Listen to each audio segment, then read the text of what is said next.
Oh, napakalaking baha di talaga to. Mga karabaw guys o kabayo nangaanod. Kasi madaling araw pa biglang lumaki yung tubig at saka yung ulan. Oo, nag-anod pa galing mga kuano. Mahirap po talaga guys kahit ano pa ka ano. Kagaling mo maglangoy dito kapag ganito yung tubig. Sobrang laki. Sige, para mahanap natin yung ano.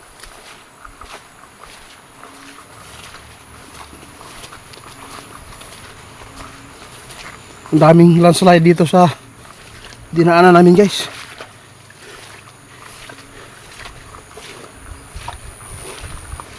Okay. Kinilalo man eh. Grabe. Davao del Norte guys. Ganito po kalaki yung tubig dito ngayon.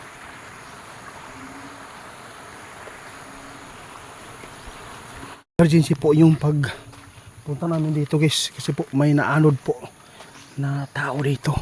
Kaya maraming tao po dito ngayon guys. Ito na po yung bahay na pinagkakaguluhan po ng mga tao na naaanod po dito. Kanina pong umaga, mga alas 3, grabe yung tunog na naririnig po natin. Ngayon po, hahanapin po namin dito yung tao baka po dito kasi umabot yung baha dito.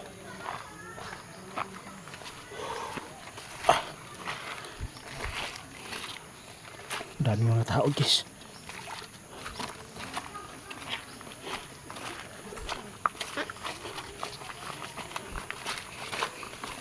Kanya-kanya po kami guys.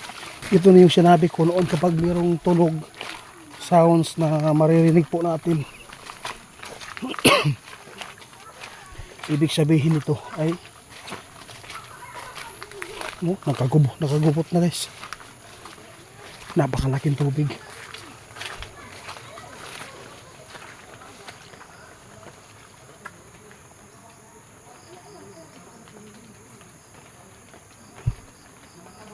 Baka may ano dito, kuryente.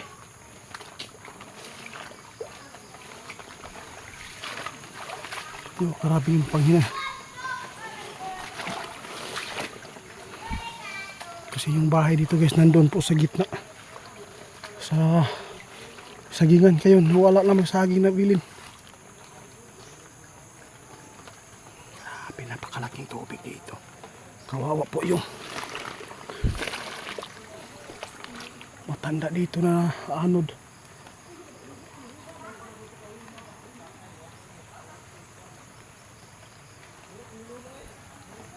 Paano natin matulungan po yung mga tao dito guys na nasa lanta yung mga gulay nila at saka yung may buhay pa na nawawala dito, dalawa.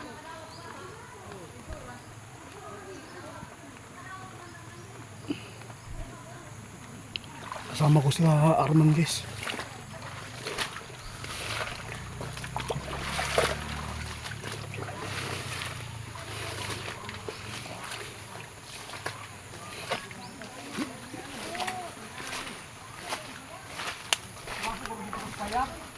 Diri asa na doon, asa to na ano daw Brad? Asa na ano? Doon duha. Diri da, diri.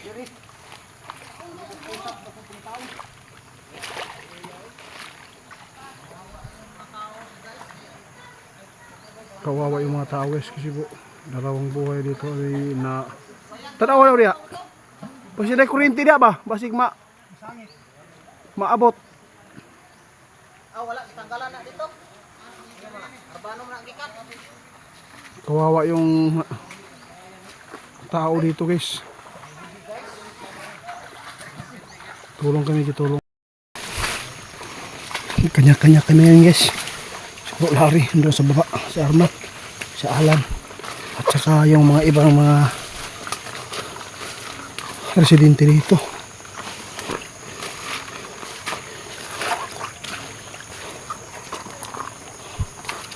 Kawawa yung mga tao dito sa lanta ng dito tayo maghanap. Dito tayo mangita sa babaw para mahanap natin yung naanod guys. iparinig ko sa inyo mamaya guys ha. Sana po na kuhaan o video ay yung tunog. Kapag ganito po pagtunog, ito yung sinasabi natin noon na malaking baha at mayroong kukunin na tao. Delikado ito kapag ito yung tubig, yung mga ahas.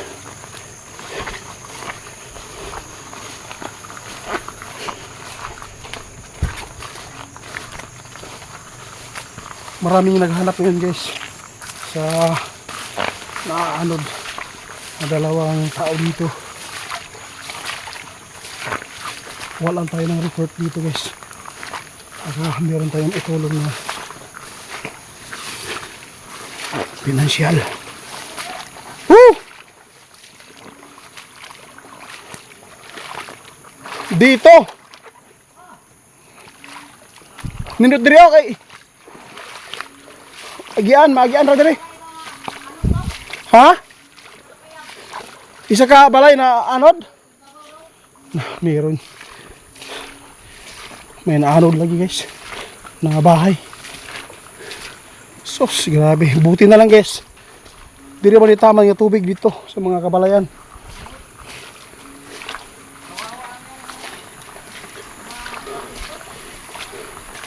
Wow, kawawa yung naanod no?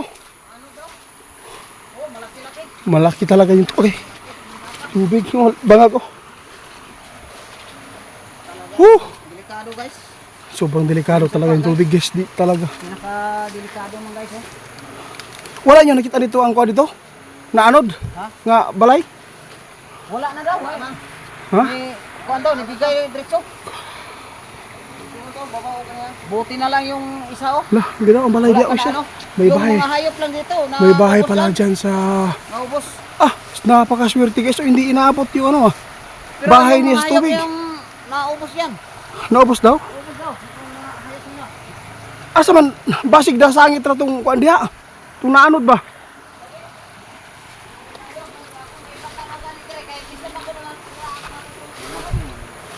Oh. Napakalaking baha di talaga to. Mga karabaw guys o kabayo nangaanod. Kasi madaling araw pa biglang lumaki yung tubig at saka yung ulan. Oo, nag-anod pa galing mga kuano. Mahirap po talaga guys kahit ano pa ka ano. Kagaling mo maglangoy dito kapag ganito yung tubig. Sobrang laki. Sige, para mahanap natin yung ano.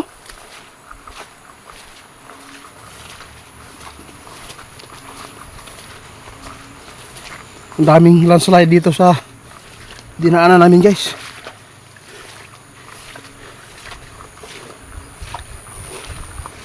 Okay. Kinilalo man eh. Grabe. Davao del Norte guys. Ganito po kalaki yung tubig dito ngayon.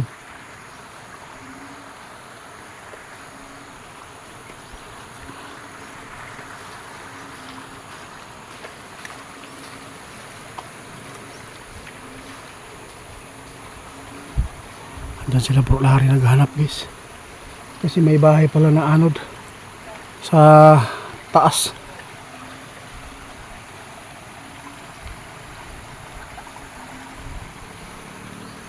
Kawawa yung nasa baba ngayon guys dahil po kapag hindi mataas yung area ng nasa baba, delikado talaga sila sa tubig. Naaabutan talaga kapag ganito kalaki. Buti na lang na pumunta tayo dito. Tumila yung ulan, medyo ambon-ambon na lang. Yung tubig daw kanina pumasok na doon sa kabayan.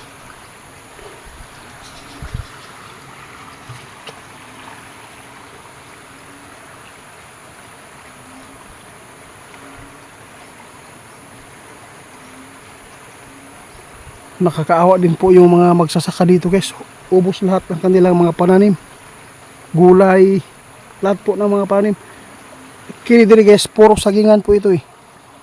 Dito, saging. Yun. Yun na lang natira dito sa saging. Kunti na lang. Ubos lahat dito. Asa ka sila Brad Arman na. binaybay po nila dito guys para makita yung ano, yung bahay na naanod. Basig na sangit na rin sa unahan.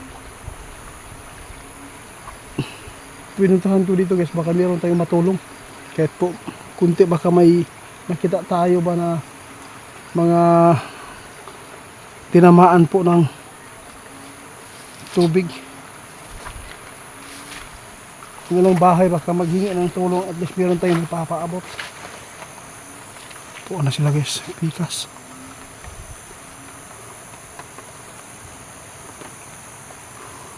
Balik tayo doon sa baba. Parang marami na namang ambon na kulimlim, kumapal na.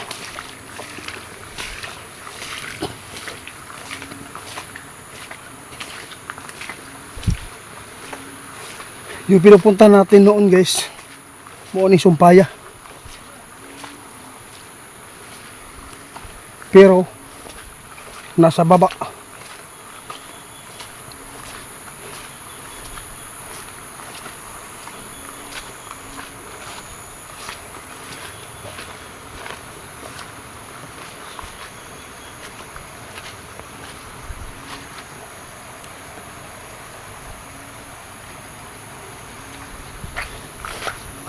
Doon tayo sa unahan guys, sa baba pa.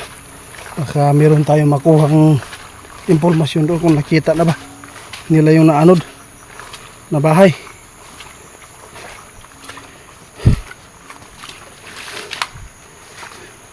Yung mga ahas ngayon dito sa gilid na.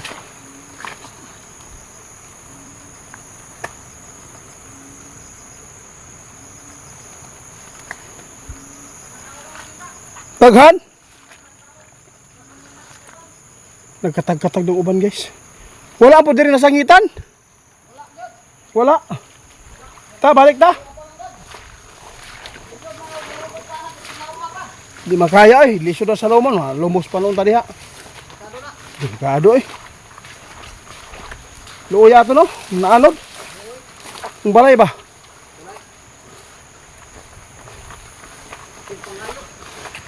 Pati mga hayop guys, ubos. Pero okay lang yung mga hayop kasi tao. Dalawa guys, lauya.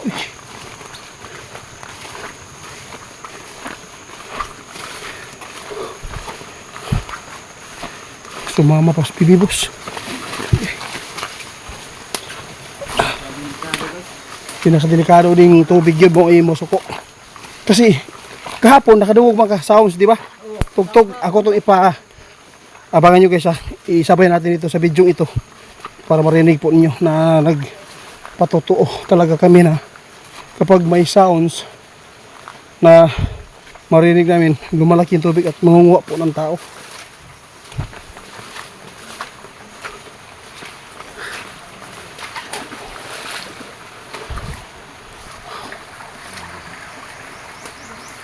Ito patuloy natin guys.